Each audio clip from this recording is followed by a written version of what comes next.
માધવપુર ઘેડમાં ભગવાન શ્રી કૃષ્ણ અને રૂકમણીના વિવાહની તૈયારી શરૂ થઈ ગઈ છે. ભવ્ય, દિવ્ય અને આધ્યાત્મિક આ મેળાની આ પરંપરા 5000 વર્ષ જૂની છે. લગ્ન પ્રસંગ દરમિયાન યોજાતા 5 દિવસીય મેળા માટે પૂર્વોત્તર રાજ્યોમાંથી 600થી વધુ કલાકારો ગુજરાત આવી પહોંચ્યા છે.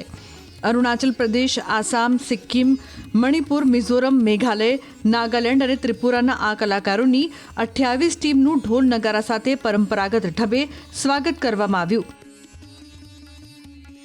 પોરબંદર જિલ્લાનું માધવપુર ગામ દરિયા કિનારા પર વસેલું છે. પોરબંદરથી 60 કિલોમીટર દૂર આવેલ આ ગામમાં ભગવાન ત્રિકમરાય તથા માધવરાય બિરાજમાન હોવાથી જ ગામનું નામ પડ્યું માધવપુર. ભગવાન શ્રી કૃષ્ણનું માધવરાયજીનું સ્વરૂપ અને રૂકમણીજીની પૌરાણિક મૂર્તિ સૈકાઓ સુધી દરિયામાં રહ્યું અને 17મી સદીમાં દરિયામાંથી મંદિર મળતા ભગવાનના નાના સ્વરૂપો કે જેની પધરામણી માધવરાયજીના મંદિરમાં થાય છે તેની લગ્નવિધિ પોરબંદરમાં પણ ભાવિકો નિહાળી ભાવ વિભોર બને છે. પૌરાણિક કથાઓ, સાહિત્યિક ઉલ્લેખો અનુસાર ભગવાન શ્રીકૃષ્ણના લગ્ન માધવપુરમાં થયા હતા.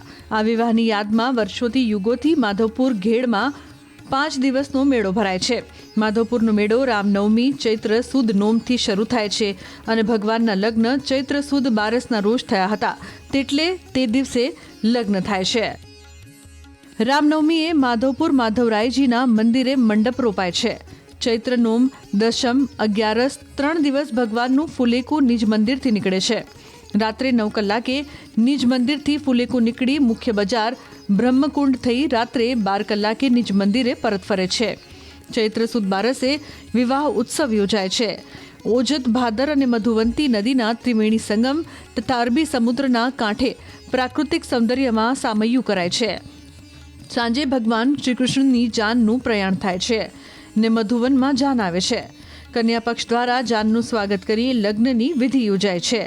ચૈત્ર સુદ તેરસના દિવસે વહેલી સવારે જાનને વિદાય અપાય છે. માધવપુરનો મેળો રામનવમીના દિવસથી શરૂ થાય છે પરંતુ લગ્નની તૈયારીઓ 25 દિવસ અગાઉ શરૂ થઈ જાય છે. કન્યા અને વર બંને પક્ષ દ્વારા લગ્ન લખવાની વિધિ કરવામાં આવે છે.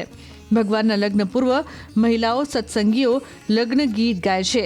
એમાંય રૂકમણી લખે કાગળ દ્વારકા, હું નહીં રે પરણું શિશુપાલન રે, તેમજ લગ્ન દરમિયાન માધવપુરનો માંડવો આવી જાદવ કુળની જાન, પરણે રાણી રૂક્ષ્મણી, વર વાંછિત શ્રી ભગવાન જેવા લગ્ન ગીતો માધવપુર તેની માધુર્યતામાં વધારો કરે છે.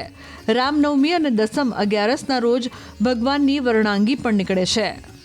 માધવરાય સાથે લગ્ન ગ્રંથિથી જોડાવા માટે અને વિવાહ માટે રાણી રૂકમણી થોડા દિવસો અગાઉ માધવરાયજીના મંદિરેથી તેમના પિયર મધુવન ખાતે પહોંચ્યા હતા. મધુવન ખાતે પહોંચી રહેલા માધવરાયનું ફૂલોથી ભવ્ય સ્વાગત કરાય છે. કન્યા પક્ષમાંથી આવેલ બાળાઓએ માધવરાયને ગોતીડે વધાવે છે. ત્યારબાદ જાનૈયાઓ અને માધવરાય લગ્ન મંડપમાં પહોંચે છે, જેને આ રૂકમણીના કન્યાદાનનો અવસર મળે છે. તે ભાવ વિભોર બની જાય છે. આ દરમિયાન દિવ્ય અને અલૌકિક વાતાવરણના દર્શન થાય છે.